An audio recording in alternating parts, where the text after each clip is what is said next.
Grandma didn't believe in intuition. She believed in facts. Then her dog gave her one. Nobody in the family had seen anything like it before. Not once in the years they had kept Biscuit, the beagle who had come into their home as a puppy and grown into something steady, watchful, and entirely their own. And yet, on an otherwise ordinary afternoon, in their grandmother's cozy living room, the animal began behaving in a way that Dorothy, a retired school cook with years of professional training, could not categorize. Biscuit wouldn't stop circling. It started small, a restlessness around the edges of the room, pacing near the doorway, returning to stand near Tyler, the 18 months old. Then pacing again, Dorothy assumed it was heat. Assumed it was boredom.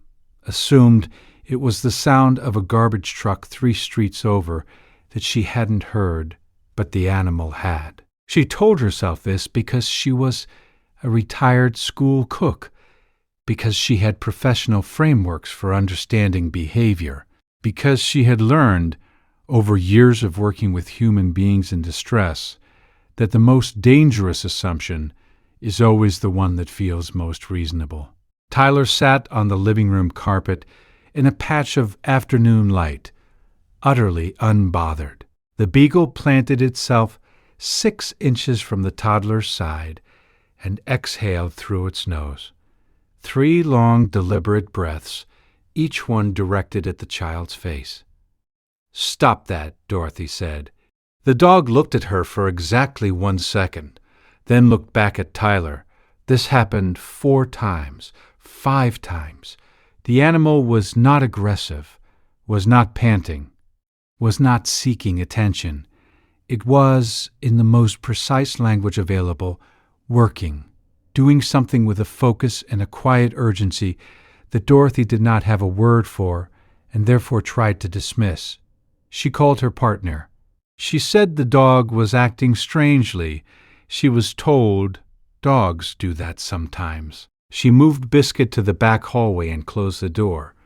The animal sat against it, did not scratch, did not whine, simply sat there and pressed its body flat against the wood, as if creating a seal between the hallway and the room where the baby was. Dorothy went back to the kitchen, made tea, told herself she would mention it at the next vet appointment. She did not mention it, because 18 minutes later, everything else erased the need. Tyler had been quiet for 6 minutes, which Dorothy had registered as peaceful, when the sound from the baby monitor shifted. Not crying. Something before crying. A sound she had never heard from her own child, soft and raw in a way that moved her across the house before she had decided to move. She found Biscuit already there. The beagle had crossed the hallway from a closed door. Later, the family would not be able to explain how. The door would show no marks, no damage.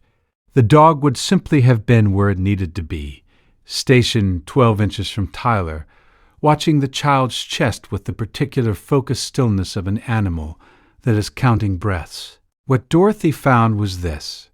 Tyler's jaundice had been worsening at home, and his bilirubin level had risen to a dangerous threshold. She called emergency services from a position on the floor she could not remember reaching. She gave the address. She gave the symptoms. The dispatcher asked her to stay on the line, and she did, while Biscuit sat beside Tyler without moving, without shifting, without once turning away from the child's face.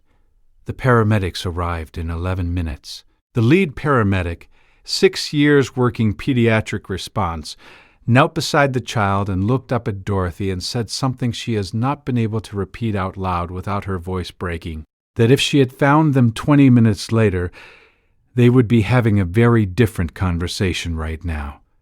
She asked about the dog.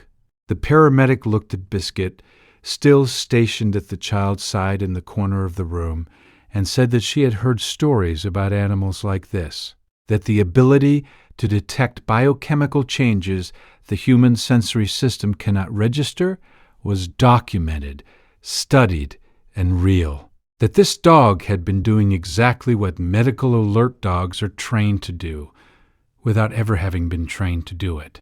Dorothy went back to the hallway that afternoon and stood in front of the closed door Biscuit had pressed against. For 19 minutes, she stood there for a long time. She thought about everything she had told the dog to stop doing, every dismissal, every professional framework she had used to explain away what she was seeing. She thought about what it means to be trained in something and still miss the most important signal in the room. Biscuit found her there, pressed its forehead against her knee, and that was all. The family has not moved the dog's bed since. It sits at the foot of Tyler's mattress now, in a room with a working monitor, a charged phone on the nightstand, and a beagle who no longer has to press against any closed door. If this story moved you, there are more where it came from. Subscribe. Which animal in your life would you trust with everything? Tell us in the comments. She still keeps the paramedics card on the refrigerator, not as a reminder of how close it was, as a reminder that the first warning came from 4 legs and a nose that knew exactly what it was doing, long before any human in the house was ready to listen. Bravery doesn't always announce itself. Subscribe to meet more quiet heroes. Some forms of intelligence don't ask to be understood. They simply show up. They pace. They press. They plant themselves between the danger and the child, and they wait for the world to catch up. The ending of this story has one more layer nobody knew about. Don't miss it.